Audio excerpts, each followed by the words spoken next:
الحمدللہ رب العالمین والصلاة والسلام علی سید الانبیاء والمرسلین اما بعد فاعوذ باللہ من الشیطان الرجیم بسم اللہ الرحمن الرحیم۔ سورۃ التغابن کی تفسیر چل رہی تھی اور اس کی تقریباً 7ویں آیت تک ہم پہنچے تھے، جس میں اللہ تبارک و تعالی نے اپنے حبیب کریم صلی اللہ علیہ وسلم سے خطاب کرتے ہوئے حکم فرمایا کہ آپ کفار کو آخرت میں اٹھنے اور پھر ان کے اعمال کی انہیں خبر دیے جانے کی خبر دے دیجئے۔ لہذا ارشاد ہوا کہ قل، اے حبیب کریم صلی اللہ علیہ وسلم آپ فرما دیجئے، بلا ہاں کیوں نہیں، وربی اور میرے رب کی قسم، لتبعثن کہ ضرور تم اٹھائے جاؤ گے، ثم لتنبؤن پھر ضرور تمہیں خبر دی جائے گی، بما عملتم ان تمام کاموں کی جو تم کرتے رہے تھے، وذالک علی اللہ یسیر اور یہ اللہ تعالیٰ پر آسان ہے،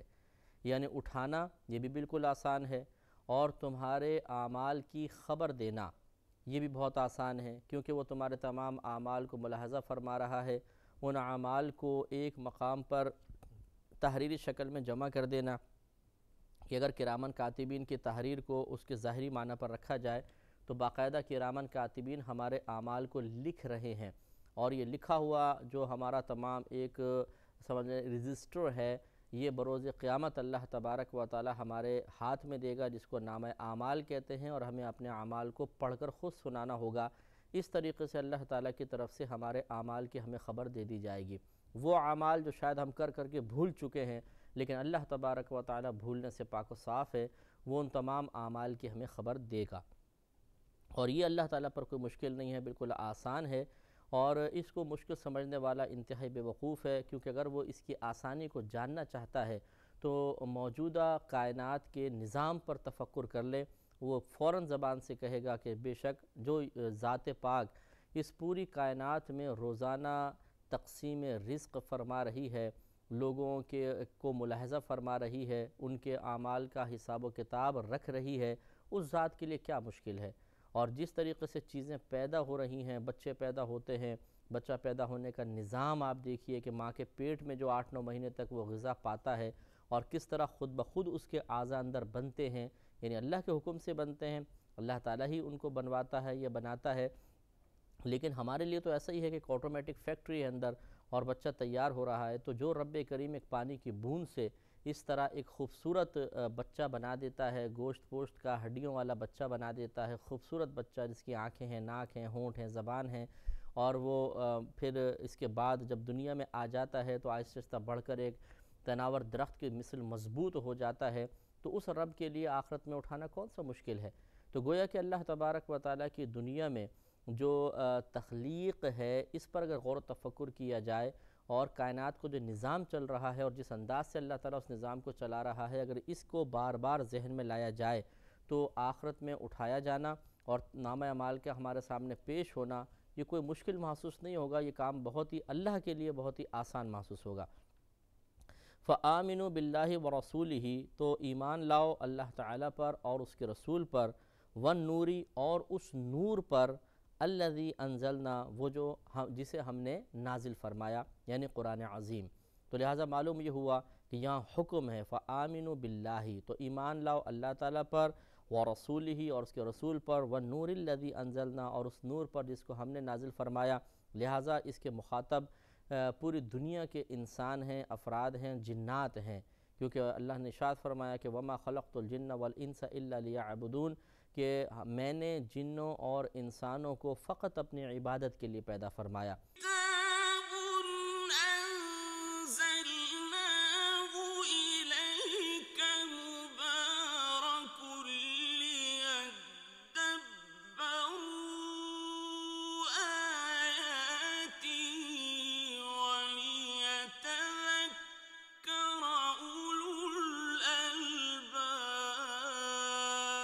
تو معلوم یہ ہوا کہ مکلف انسان بھی ہیں اور جن بھی ہیں، لہذا یہ خطاب تمام انسانوں اور جنات سے ہے، اور انسانوں کے اندر مسلمان بھی ہیں، کفار بھی ہیں، اہل کتاب بھی ہیں، گویا کہ سب کو حکم یہ ہے کہ اللہ پر ایمان لاؤ، اس کے رسول پر ایمان لاؤ، یعنی ہمارے نبی کریم صلی اللہ علیہ وسلم پر، اور اس کتاب پر، اس نور پر ایمان لاؤ جسے اللہ نے نازل فرمایا، چنانچہ قرآن کو بھی تسلیم کرنا ہوگا۔ معلوم یہ ہوا کہ اب نجات موقوف ہے اس بات پر کہ اگر کوئی کیسا بھی، چاہے وہ اللہ کی وحدانیت کا قائل ہو، دیگر تمام انبیاء علیہ السلام کو مانتا ہو، لیکن اب اسے ہمارے نبی پر ایمان لانا ہوگا، قرآن پر ایمان لانا ہوگا، تو ہی نجات ہو سکتی ہے، ورنہ اس کے علاوہ نجات کے دروازے بند ہیں۔ واللہ بما تعملون خبیر، اور اللہ تبارک و تعالی ان کاموں کو جو تم کر رہے ہو ان کی خبر رکھتا ہے، ان کو جانتا ہے۔ یوم یجمعکم لیوم الجمع ذالک یوم التغابن، جس دن تمہیں جمع فرمائے گا، جمع ہونے کا دن، یعنی جس دن جو جمع ہونے کا دن ہے، اس دن میں جب اللہ تعالیٰ تمہیں جمع فرمائے گا، ذالک یوم التغابن، وہ دن ہے ہار والوں کی ہار کھلنے کا دن، یعنی جس دن وہ دن قیامت کا دن، جو لوگ اس میں ہار گئے ہیں، یعنی وہ اس کی تیاری میں ناکام رہے، چاہے اس طرح کے کفر و شرک اختیار کیا، چاہے اس طرح کہ ان کو ایمان کا موقع ملا لیکن وہ مرتد ہو گئے معاذ اللہ ثم معاذ اللہ، یا اس طرح کہ انہوں نے ایمان کا اظہار تو کیا لیکن باطن میں ایمان کو جگہ نہ دے سکے، جیسے منافقین زمانہ نبوی تھے صلی اللہ علیہ وسلم، تو ان تمام لوگوں کا خسارے کا دن ہوگا، یہ جان جائیں گے اس دن کہ آج تو ہماری ہار کا دن ہے، ہم ہار چکے ہیں، ناکام ہو چکے ہیں۔ وَمَن يُؤْمِن بِاللَّهِ، اور جو شخص ایمان لائے اللہ تعالیٰ پر، وَيَعْمَلْ صَالِحًا، اور وہ نیک کام کرے، یکفر، تو اللہ تبارک و تعالیٰ دور فرما دے گا عنہ سیئاتہ، اس سے اس کی برائیوں کو۔ تو یہ اللہ کا وعدہ ہے کہ جو اللہ پر ایمان لے آئے اور پھر وہ نیک اعمال کرے تو ان دو چیزوں کی برکت سے اللہ تبارک و تعالیٰ اس کی تمام برائیوں کو اس سے دور کر دے گا۔ اور یہی بخاری شریف کی حدیث کا مفہوم بھی ہے کہ نبی کریم صلی اللہ علیہ وسلم نے ارشاد فرمایا کہ کسی کا اسلام لانا اس کے سابقہ زندگی کے تمام گناہوں کا کفارہ بن جاتا ہے، اسلام سابقہ تمام قصوروں کو ڈھا دیتا ہے، گرا دیتا ہے۔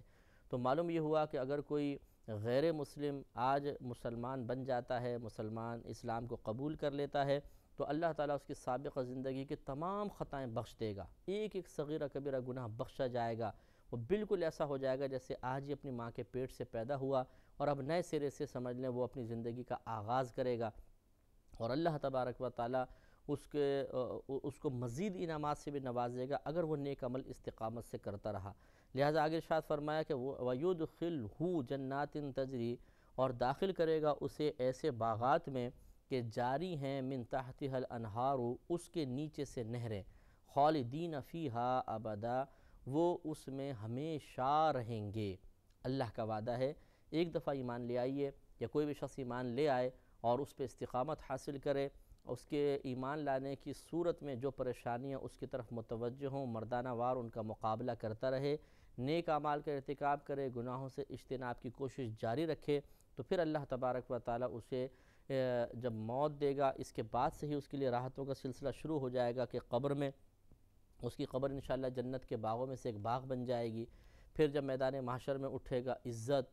اور اعلیٰ مقام، انبیاء علیہ السلام کا قرب اس کو حاصل ہوگا، پھر انتہائی شان کے ساتھ وہ جنت میں داخل ہوگا، اور جنت میں دخول کے بعد پھر باہر نکلنا نہیں ہے۔ جو جنت میں چلا گیا انشاءاللہ اللہ کا چونکہ حکم ہے، ہمیشہ ہمیشہ وہ جنت میں رہے گا اور وہاں کی نعمتیں اور راحتیں حاصل کرتا رہے گا۔ اور اللہ تعالیٰ نے فرمایا کہ ذالک الفوز العظیم، یہی بڑی کامیابی ہے کہ انسان، حقیقی کامیابی اور بڑی کامیابی یہی ہے کہ انسان ایسی منزل تک پہنچ جائے کہ جس کے بعد زوال ہی نہ ہو، نہ زوال عزت ہو، نہ زوال حسن ہے، نہ زوال صحت ہے، نہ زوال زندگی ہے، کیونکہ جو جنت میں چلا جائے گا، تو یہ بخاری کی روایت رحمت کونین صلی اللہ علیہ وسلم غیبی خبر دیتے ہوئے ارشاد فرماتے ہیں کہ جب جنتی جنت میں چلے جائیں گے تو اللہ تعالیٰ کی طرف سے ایک منادی، ندا دینے والا اس طرح ندا دے گا کہ اے جنتیوں خوش ہو جاؤ کہ اب تم ہمیشہ جنت میں رہو گے، کبھی اس سے نکالے نہیں جاؤ گے، تم ہمیشہ جوان رہو گے، کبھی بوڑھے نہیں ہوگے، تم ہمیشہ تندرست رہو گے، کبھی بیمار نہیں پڑو گے، تم ہمیشہ خوش رہو گے، تمہیں کوئی مصیبت نہیں پہنچے گی۔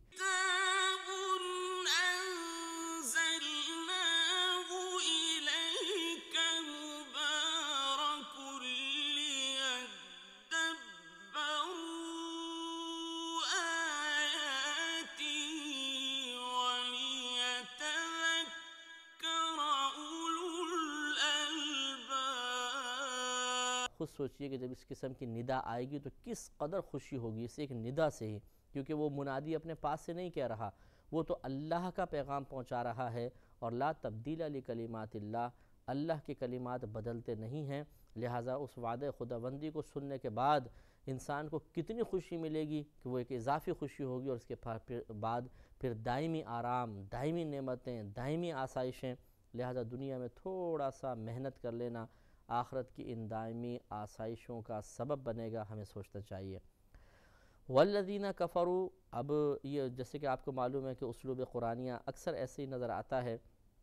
کہ منافقین کا تذکرہ، کفار کا تذکرہ ہوتا ہے تو اس کے بعد مومنین کا تذکرہ، یہ کبھی مومنین کا تذکرہ فرما دیا جاتا ہے تو کفار کا تذکرہ ہوتا ہے، کیونکہ تقابل، مقابلہ اور ضد کا ذکر، یعنی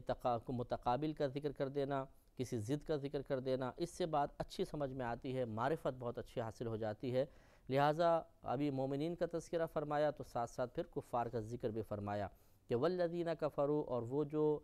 کافر ہوئے، وَكَذَّبُوا بِآيَاتِنَا، اور انہوں نے ہماری آیات کو جھٹلایا، ان کی تکذیب کی، اولئک اصحاب النار، یہی لوگ دوزخی ہیں، خالدین فیہا، وہ اس میں ہمیشہ ہمیشہ رہیں گے،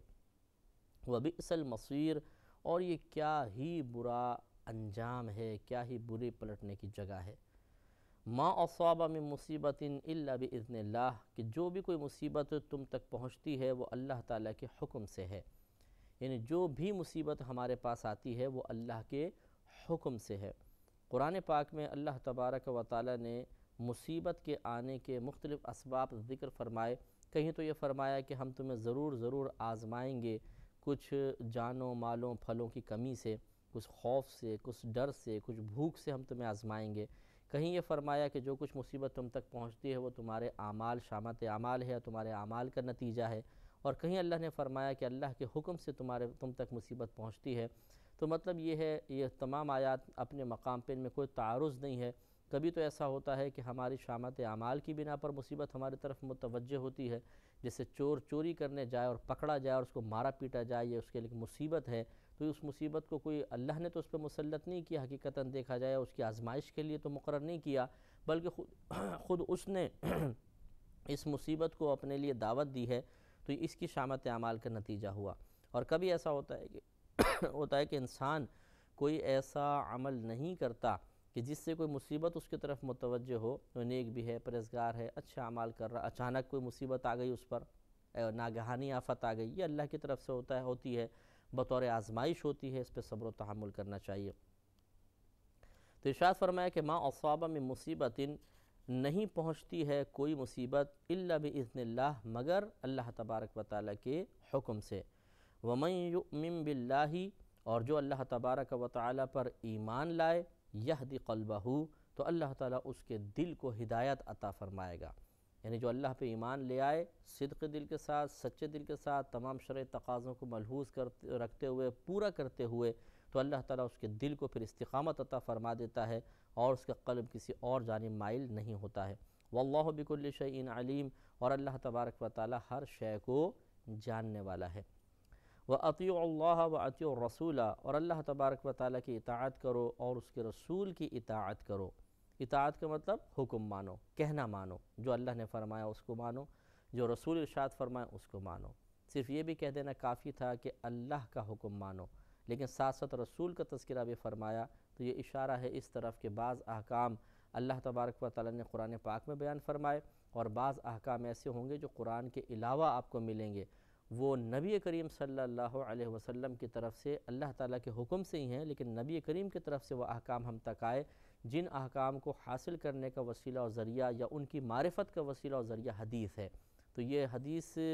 کے حجیت حدیث، یعنی حدیث بھی ایک دلیل ہے، اس کے لیے ایک بڑی قوی دلیل یہ بنتی ہے کہ رسول کی اطاعت، اگر تو صرف قرآن سے ہی اطاعت ہوتی تو یہ تو پھر اتنا کافی تھا، اللہ تعالیٰ فرماتا ہے کہ اللہ کی اطاعت کرو، لیکن رسول کی بھی اطاعت کرو، اس کا مطلب ہے بعض احکام اللہ تبارک و تعالیٰ اپنے حبیب کریم صلی اللہ علیہ وسلم کے وسیلے سے، آپ کے ذریعے سے ہم تک پہنچائے گا، اور وہ حدیث سے ہمیں معلوم ہوتے ہیں۔ فَإِن تَوَلَّيْتُمْ، پھر اگر تم منہ پھیرو، فَإِنَّمَا عَلَىٰ رَسُولِنَا الْبَلَاغُ الْمُبِينُ، تو خوب اچھی طرح جان لو کہ ہمارے رسول پر تو صرف واضح طور پر پہنچا دینا ہے، یہ بڑی نفیس بات ہے، قرآن کی ہر بات نفیس ہے، لیکن اس پر تفکر فرمایا جائے تو پھر بعثت نبی کا ایک بڑا واضح مقصد سامنے آتا ہے کہ نبی کا کام یہ نہیں ہے، اسے اس لیے مقرر نہیں کیا گیا کہ وہ کسی کو منزل مقصود تک پہنچائے، بلکہ اس کا کام ہے منزل مقصود کی طرف رہنمائی کرنا، نشاندہی کرنا کہ دیکھو یہ منزل، یہ ہے تمہاری منزل، یہ حق ہے، سچ ہے، درست ہے، اور یہ تمہاری منزل نہیں ہے، یہ گمراہی ہے، یہ باطل اشیاء ہیں، یہ ناحق چیزیں ہیں، ان سے بچو۔ نبی کا کام ختم۔ اب اس کے بعد نبی معاذ اللہ قصوروار نہیں ہے اگر کوئی ایمان لے کر نہیں آتا، لہذا نبی کریم صلی اللہ علیہ وسلم کے دور میں بہت سے کافر ہی رہے اور کفر کی حالت میں مر گئے، تو اس میں نبی کریم صلی اللہ علیہ وسلم کا معاذ اللہ کوئی قصور ثابت نہیں ہوگا، آپ کی تبلیغ کی کمی، کوتاہی یا قصور ثابت نہیں ہو سکتا، اس لیے کہ نبی کا کام تھا واضح طور پہ پہنچا دینا، اور وہ انہوں نے پہنچایا، بس ان کا کام ختم ہو گیا۔ اب اس کے بعد ہدایت انہوں نے اگر قبول نہیں کی تو یہ ان کا اپنا قصور ہے، نبیوں کا قصور متصور نہیں ہوگا۔ اللہ لا الہ الا ہو، اللہ تبارک و تعالی نہیں ہے کوئی معبود مگر وہی، یعنی اللہ کے سوا کوئی معبود نہیں، کوئی عبادت کے لائق نہیں۔ وعلی اللہ، اور اللہ ہی پر فلیتوکل المؤمنون، تو مومنین کو چاہیے کہ وہ توکل کریں، بھروسہ کریں۔ اور توکل کی تعریف آپ کو پہلے بھی بتائی تھی کہ توکل کا مطلب ترک تدبیر نہیں ہوتا، بلکہ توکل کا مطلب یہ ہوتا ہے کہ تدبیر اختیار کر کے کام کو مکمل کر کے اس کے انجام کے سلسلے میں اللہ تعالیٰ کی طرف سے بہتری کی امید رکھنا، یہ ہے توکل۔ تو توکل ترک کوشش کی دعوت نہیں دیتا ہے، یا کوشش توکل کے منافی یا خلاف نہیں ہوتی ہے، کوشش ضرور کریں، تدبیر اختیار کریں، مشاورت کے ساتھ کام کریں، لیکن اس کام کے انجام کے سلسلے میں دل کو مطمئن رکھیں کہ جو اللہ چاہے گا ہوگا، اور حسن ظن قائم رکھیں کہ بہتر ہی ہوگا میرے حق میں۔ چنانچہ اگر بالفرض تمام تر کوشش کے باوجود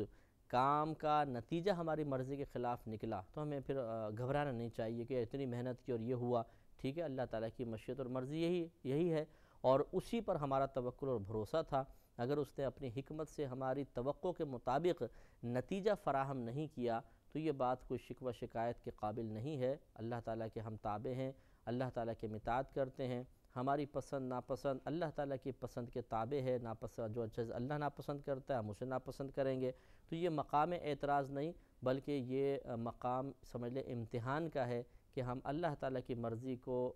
فوقیت دیں اور اپنی مرضی کو اس کے تابع کر دیں۔ آگے ارشاد فرمایا کہ یا ایھا الذین آمنو، اے ایمان والو۔ یہ 13ویں آیت تک ہم پہنچے ہیں، انشاءاللہ 14ویں آیت کی تفسیر اگلے پروگرام میں کریں گے۔ وآخر دعوانا ان الحمد للہ رب العالمین۔